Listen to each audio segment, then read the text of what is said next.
With all the whining and the complaining about referees and foul charges and blah, blah, blah, and all this whining, I feel like this guy whines all the time. But I do want to have this conversation with you. 40,000 points, the first player ever in history with 40,000 points. Does that single-handedly place LeBron James as the GOAT? The greatest of all time. We've seen a number of basketball players that were phenomenal, but no one with 40,000 points. It's interesting to think about. And I didn't even want to do an episode on this topic, but I keep seeing it everywhere I turn, everywhere I look. LeBron James, King James. Is it time to crown King James? What are your thoughts about it? I personally think the guy complains a lot. I think he flops a lot. I think he is not setting the best example when it comes to arguing with the refs and doing all this stuff. And maybe I'm too old school. And even though him and I are roughly around the same age, maybe I'm too old school. You don't talk to the refs. You don't flop. You play hard every day, get in and get out. Do your job that you get paid millions upon millions upon millions of dollars to do. Imagine if you were sitting at work and everything that happened that you did not like, you went to your boss about. You went to your manager about. You went and complained. You complained about every little thing. That was a little bit interesting, right? Like after a certain amount of time, it's like, shut up and do your job.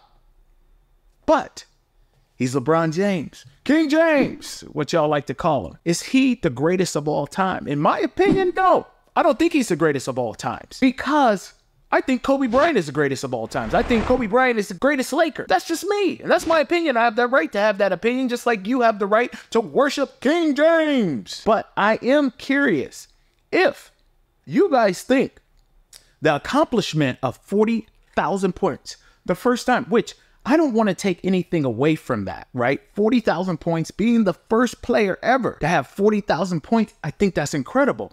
I think being 39 years old and still playing at a high level in this league is incredible. He's set to average, what, 25 points a game?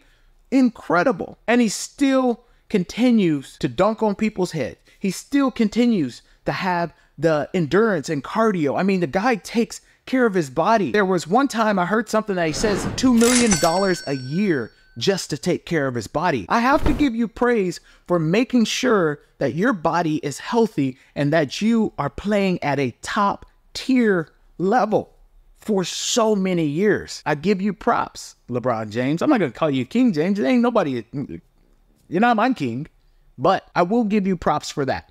But do you have that killer instinct that Michael Jordan had, that killer instinct that Kobe had? I don't think it's there. I think in your career, you have gotten better. You've been more of, you'll dish it off, you'll pass it, which I think is incredible. But when you're the king, when you're the star player, that ball belongs in your hand, just like it was for Michael Jordan and just like it was for Kobe. And I think you didn't want that. So you dish it off because you didn't want that type of pressure. And I understand it. I get it. Maybe I don't get it at that level of the NBA, but you know, I play at the YMCA sometimes and, you know, I get the pressure. Nah, I'm kidding. Definitely different pressure. But I am curious, as it doesn't matter about championships. It doesn't matter about how many times you complain to the refs. I am curious of what you guys think. 40,000 points, you're the greatest of all time, period. No, we're not arguing about this. We're not seeing different perspectives. Like, what are your thoughts about this? Personally, I think 40,000 points is an amazing accomplishment, but I do not believe that it puts you in the category of the greatest of all time. I don't believe that the swapping and getting traded and forcing trades to several different teams, Miami, Cleveland, Lakers now, and Lord only knows where you're going to go next. I think that all has to come into play when we talk about the greatest of all time. Congrats, 40,000 points. I will never take that away from you. Longevity, I will never take that away from you. And who am I to take anything away from you? I just want to have the conversation. I keep seeing 40,000 points everywhere, but I want to know what you guys think. What do the fans think? The fans of the NBA.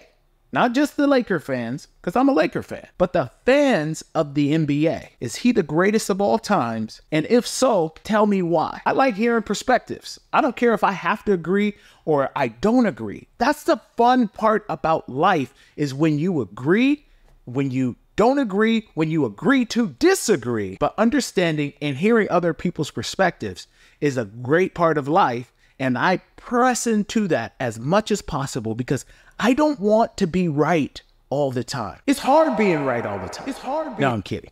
But let me know down in the comments what you guys think. Is he the GOAT or not? Or is it Kobe? Is it Michael Jordan? Is it Shaquille O'Neal? Is it Bill Russell? Who's the greatest of all times? Do we crown him or do we continue to see what plays out? If you want to continue to think critically, agree to disagree, hear a different perspective, stick with me for the next episode. But until next time, peace.